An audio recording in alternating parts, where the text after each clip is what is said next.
ये व्यवहार किसी भी कीमत पर सीओ साहब ठीक नहीं। ऐसे व्यवहार की अपेक्षा हम लोग पुलिस से नहीं करते और कोई पीड़ित नहीं करता इस व्यवहार की अपेक्षा कि वो थाने में जाए और थाने बैठा सच्चोट को कहे कि तेरे खिलाफ ही मुकदमा लिख दूंगा।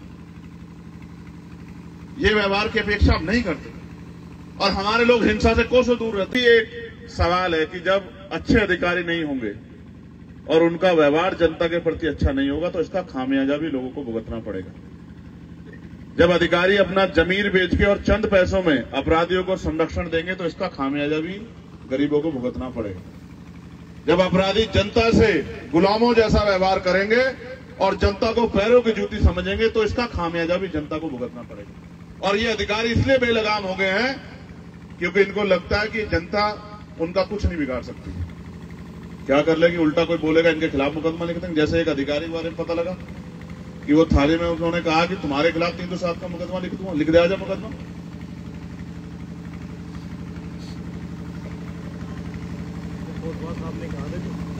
ये व्यवहार ठीक नहीं है, सीओ साहब ठीक नहीं है। ऐसे व्यवहार की अपेक्षा हम लोग पुलिस से नहीं करते और कोई पीड़ित नहीं करता इस व्यवहार की अपेक्षा कि वो थाने में जाए और थाने बैठा सच्चोट को कहे कि तेरे खिलाफ ही मुकदमा लिख दूंगा। ये व्यवहार की अपेक्षा हम नहीं करते और हमारे लोग हिंसा से कोसों दूर रहते हैं। हमारे लोग हिंसा का हिस्सा बनते क्योंकि हम जानते हैं कि अगर हिंसा होगी तो हमारा ही नुकसान होगा, मरेंगे भी हम और कार्रवाई भी हम पे होगी और हो सकता है मरने के बाद हमारे परिवारों को वो सब चीजें झेलना पड़े। इसलिए हम नहीं करते ऐसी हिंसा, हम नहीं हिंसा का साथ देते, हम नहीं करते किसी में हमला। लेकिन मैं स्पष्ट तौर पे कहूंगा कि अधिकारी अपने रवैये में बदलाव करें और नहीं बदलाव करेंगे तो ये याद रखना सरकारें आती जाती रहेंगी और ऐसा नहीं कि हम सड़क पे ही रहेंगे। एक साल पहले बहुत अधिकारी हमसे कहते थे कि क्या चंद्रशेखर अभी तो बहुत समय लगेगा। मैं कहता था कि जिस दिन समाज मेरे साथ खड़ा होगा उस दिन देखना बदलाव हो जाए। और एक साल में देखो बात कहां से कहां चली गई है। जो सड़कों पे था उसको समाज ने, इस तमाम गरीब समाज ने दिल्ली भेज दिया है। और याद रखना अगर इनका हाथ ऐसे ही मेरे सर पे रहा, मौका तो यहां मीरापुर में भी कोशिश की थी हमारे लोगों ने। मैं धन्यवाद दूंगा आप सब लोगों का कि आपने भरोसा दिखाया हम लोगों के ऊपर। कोशिश तो इन्होंने यहां भी की थी, वरना वो कोशिश कामयाब होती तो असेंबली में हमारी आवाज होती है। हम असेंबली में पूछते हैं कि ऐसे अधिकारी कुर्सी पर क्यों बैठे, आप मेरी बात को याद रखना। लेकिन पूछेंगे हम पार्लियामेंट में भी कैसे निकम्मे अधिकारियों का कुर्सी बैठने का क्या मतलब बैठता है, जो तनख्वाह तो समाज गरीबों से लेते हैं और काम अमीरों का करते हैं, काम नेताओं करते हैं, काम पैसे वालों करते हैं। ऐसे क्या जरूरत है कुर्सी पर। इस व्यवहार को तब्दील नहीं करोगे तो लिखा जाएगा नाम आपका। और जब बदलेंगे सरकारें, मौका मिलेंगी तो ऐसा रगड़ेंगे कि आपको ये रगड़ाई जो है बहुत दिनों तक याद रहेगी। और ये रगड़ाई इसलिए याद रहेगी, इसलिए नहीं कि आपसे कोई दुश्मनी है, इसलिए क्योंकि आपने कुर्सी पे बैठ के काम नहीं किया उन लोगों का जिनके लिए आपको कुर्सी पे बिठाया गया। अब ये मत समझना कि अनाथ है, अब ये मत समझना इनको कोई पूछने वाला नहीं है। गलत फहमी दिमाग से निकाल कर रखना एडमिनिस्ट्रेशन और पुलिस के लोग, बिल्कुल मत समझना। जो अच्छे अधिकारी होंगे उनका हम सम्मान करेंगे। और आप जानते हैं पुलिस की जितनी मदद मैं करता हूंगा, इनके साथ परेशानी 8-8 घंटे की ड्यूटी की जगह 24-24 घंटे ड्यूटी, 48 घंटे ड्यूटी करनी पड़ती। मैं अकेला आदमी था जिसने पार्लियामेंट में आवाज उठा के, और एक रिपोर्ट बन रही है अब कि इनको 8 घंटे की ड्यूटी मिले। बहुत सारी चीजें जो मैं नहीं कहना चाहता क्योंकि मैंने एहसान नहीं किया, मैंने अपनी ड्यूटी की। लेकिन पुलिस का रवैया अच्छा नहीं है कि वो एक लाठी सबको हाँकना चाहते हैं। ऐसा नहीं, ये ठीक नहीं, ये नाराजगी है मेरी पुलिस से। अच्छे अधिकारी भी हैं, मैं मानता हूं यहाँ अच्छे अधिकारी, और मैं मानता हूं अच्छे अधिकारी को रहते कार्रवाई भी होगी। लेकिन कार्रवाई में न्याय में देरी भी न्याय को अवरुद्ध करने का काम होता है, न्याय को रोकने का काम होता है। न्याय करने से ज्यादा न्याय दिखना भी चाहिए। मैं हाथ जोड़ के पुलिस और प्रशासन के लोगों से कहूंगा, ऐसा व्यवहार मत करो। इसलिए मत करो कि सोचो कल किसी आपके साथ हो जाएगा तो आप नहीं सह पाओगे, आप नहीं सह पाओगे। अगर आपके बच्चे के साथ हो जाएगा, आपके भतीजे के साथ हो जाएगा, हम तो हर आदमी को, इंसान को अपना परिवार में, आप नहीं सह पाओगे। आप पिस्टल निकाल के घूमने लग जाओगे कि मैं इनको देख लूंगा, वो कर लूंगा, आप नहीं सह पाओगे।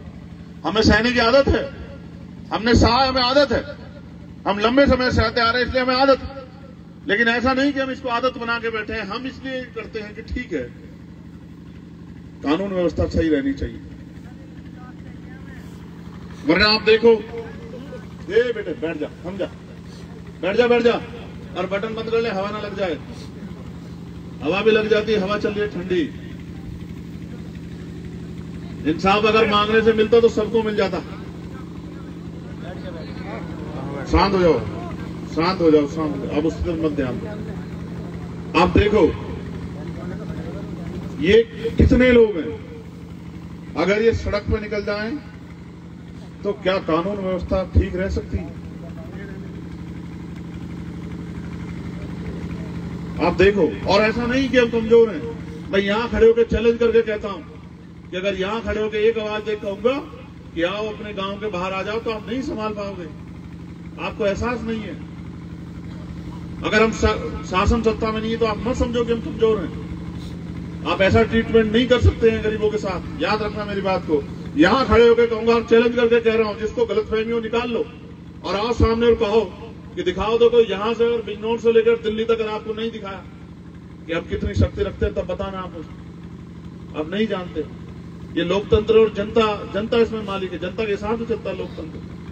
तो समझदारी दिखाओ और मैं तो कोशिश करूंगा कि ऐसे अधिकारियों पर कार्रवाई हो, क्योंकि मैं तो जानता हूं कि सारे अधिकारी अच्छे नहीं हैं।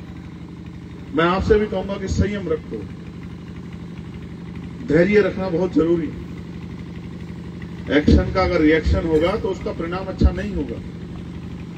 और आप तो, मैं आपकी समझदारी की दाद देता हूं कि आपने नौजवान बच्चा चला गया, आपने हिम्मत दिखा के दर्द को पीने का काम किया। मैं इसके लिए आपका धन्यवाद देता हूं। लेकिन मैं आपसे कहता हूं, ये लड़ाई आज खत्म नहीं हो रही है। ये लड़ाई चलेगी, लंबे समय तक चलेगी। और मैं आकाश को भी कहना चाहता हूं, उसके कंधों पर जिम्मेदारी आ गई है। घर में छोटी बहन है, उसके सम्मान की रक्षा करते हुए उसको अपने पैरों पे खड़ा करना, बूढ़ी मां का भी ख्याल रखना है। तो मैं आपसे ये भी अपेक्षा करूंगा, जो मेरा नेचर है और जिसको मैं कहता हूं कि ये होना चाहिए, कि हमें समाज का हाथ पकड़ के रखना चाहिए, गरीबों का हाथ पकड़ के रखना चाहिए।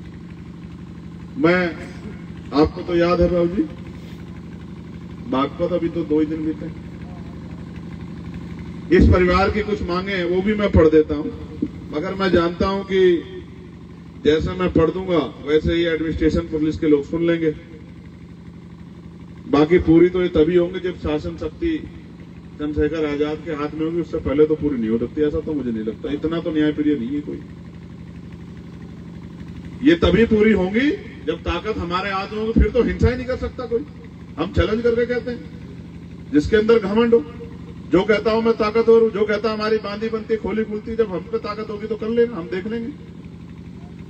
जो जैसा अपने आप को तुरम खा समझता हो उससे भी मिलेंगे। तो मैं परिवार की जो मांगे हैं, परिवार की नहीं समाज की मांगे हैं। पढ़ूं भाई? हाथ उठा के बताओ, पढ़ूं? ठीक है। पहली मांग ये है कि दोषियों की तुरंत गिरफ्तारी की जाए। एक सम्मानित अधिकारी हमारे यहाँ सीओ साहब जो आईओबी खड़े हैं, कितने दिन में करेंगे गिरफ्तारी बताइए? ये तुम लोग चुप रहो। तुम कहो तो मैं रख दूं माइक। तुम लोग बात करना चाहते हो? शांत हो जाओ। बताओ सीओ साहब। हम लोग जितना जल्दी कोशिश कर रहे हैं। समय थोड़ा समय पर टारगेट करके बताओ। 10 दिन दिए आपको। 10 दिन तक फोन नहीं करेंगे, वादा कर रहे हैं आपसे। 10 दिन आपके, 11वां दिन हमारा। हम भी कोशिश करेंगे ऐसी स्थिति में। हाँ, 10 दिन में आप सारे आरोपियों को गिरफ्तार करके जेल भेज। पहली बार मैं ये भी नहीं कहता आपके निर्दोषों को भेज दो। मैं इस बात समर्थन नहीं करता। आप लोग समर्थन करते हो? हमारे लोग इस मामले में बहुत स्पष्ट हैं। हम नहीं चाहते किसी को निर्दोष को, लेकिन कोई दोषी बचना नहीं चाहिए। ये आपकी जिम्मेदारी। जो दोषी नहीं भी दिख रहा है और आपकी नजर जानकारी में आ गया कि वो दोषी है, तो उसको उस मामले में ऐड करके उसको उस पर कार्रवाई करना, ये आपकी जिम्मेदारी। और मैं उम्मीद करता हूं कि एक अधिकारी अपने कर्तव्य का पूर्ण रूप से निर्वहन करेगा, ऐसा मुझे विश्वास। दूसरा, हमारे लोगों के खिलाफ यहां मुकदमे दर्ज हुए। मैं उस समय की घटना की उसको समझता हूं और आप, मेरा अनुभव है, ये तो कुछ नहीं, सामने से गोली चल के और बहुत बड़ी बड़ी घटनाएं घट जाती जब किसी का मरता है। ये बड़ा तकलीफदेह। मैं इसमें भी आपसे अपील करूंगा कि इस मामले का भी आप लोग संज्ञान लें। और हमारी तरफ से आपसे प्रार्थना है कि समय परिस्थितियां थी, बहुत नुकसान नहीं हुआ है, उसी नुकसान के आधार पर कार्रवाई की जाए। ऐसा ना किया जाए कि जिसमें समाज में जो असंतोष पैदा हो जाए, वो अच्छा नहीं। क्योंकि मैं इसका एक प्रथम पहलू भी कह देता हूं कि अगर आपकी पुलिस तत्पर होती और अगर आपके थाना अध्यक्ष से लेके थाने के लोग, क्योंकि जो कुछ होता है पुलिस की निगरानी में होता है, यहां अगर एक मोटरसाइकिल भी इधर से उधर जाती है तो पुलिस की जानकारी में होती, और नहीं होती तो लग जाती। अगर इस तरह का कोई स्ट्रक्चर बन रहा था, क्योंकि एक षड्यंत्र है सोचा समझा, और पुलिस का उसका निगाह नहीं है, तो ये भी पुलिस का फेलियर होना तो ये चाहिए था कि यहाँ के जो एसएचओ है तत्काल, यहाँ के एसएसपी को उनको तत्काल सस्पेंड करके उनको लाइन हाजिर करना चाहिए था कि तेरे बस का नहीं है ये थाना चलाना, तेरे यहाँ सरेआम मर्डर हो रहे, क्या कर रहे हैं। तत्काल बचाया भी गया, तत्काल कार्रवाई पुलिस आई, रिस्पांस पुलिस का आई। वापस ला दो, सनी को वापस ला दो, हमसे ले लो, बताओ क्या चाहिए। यही कह रहा हूं, जनता में खाकी का इकबाल मुझ में भी और हर आदमी में रहना चाहिए कि अगर मैं अपराध करूंगा तो बचूंगा नहीं। ये डर खत्म हो रहा है, वो तो नहीं बचेंगे। हाँ, नहीं, मुझे भरोसा, ये भरोसे के साथ ही कह रहा हूं, पीड़ित परिवार के, क्योंकि ये पहली बार नहीं हो रहा है, ये हो रहा है उत्तर प्रदेश में, और मीडिया के साथ ही गवाह है इस बात के। कई जगह पे पीड़ित परिवार जिनके देख रेख कोई नहीं कर रहा था, उन परिवारों को मुआवजा दिया गया है और नौकरी भी दी गई है। ये हुआ है उत्तर प्रदेश में, ये गोरखपुर में भी हुआ है, लखनऊ में भी हुआ है। इसलिए जैसा नियम आप बनाओगे वो नियम सभी के लिए होने चाहिए। लेकिन बड़े दुख के साथ कहना पड़ रहा है कि जो सरकार जो सत्ता में है वो नहीं करती आपके साथ न्याय। वो तो थोड़ा सा मौसम बदल गया, वरना आपको याद होगा कि मुख्यमंत्री तो कमजोर वर्ग के लोग, दलित पिछड़ों को अपने दफ्तर में बुलाते थे तो पहले साबुन देते थे कि हाथ पैर धो के नहा धो के तब आना। याद है, नहीं याद है आप लोगों को? जिनको आपसे इतना घृणा हो वो आपको न्याय दे देंगे, आपको लगता है? इनकी मीठी बातों में मत जाया करो जब ये आपके यहाँ के मीठी बातें करते हैं कि ये है वो है। समझो, याद रखो इतिहास को कि ये वही मुख्यमंत्री हैं जिन्होंने अपने कार्यालय में गरीब महिलाओं को, दलितों को, पिछड़ों को, गरीबों को अपने दफ्तर में अपने पास बुलाने से पहले साबुन दिलवाए, इनको कहो नहा धो के आए।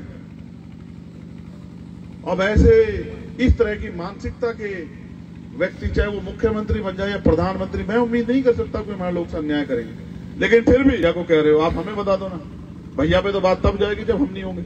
यही होता करता हूं कि वो अपने कर्तव्य का निर्वहन करें और हम लोग अपनी तरफ से, भाई 10 दिन का समय ठीक है? हाथ उठा के बताओ। अगर 11वें दिन आंदोलन की जरूरत पड़ी तो चलोगे? पक्का? सोच लो, सर्दी का समय है, बिहार में बच्चे आंदोलन कर रहे थे, लाठियां पड़ी, खा लोगे लाठी? वह नहीं आए, हवा में कह रहे हो, जोर से बताओ, खा लोगे? मैंने भाई तो अप्रैल में खाई थी, मारेंगे भी, अब क्या फिर खा लेंगे? नहीं, आवाज कम है, जरा जोर से बताओ। नहीं, मरने मारना रास्ता नहीं है।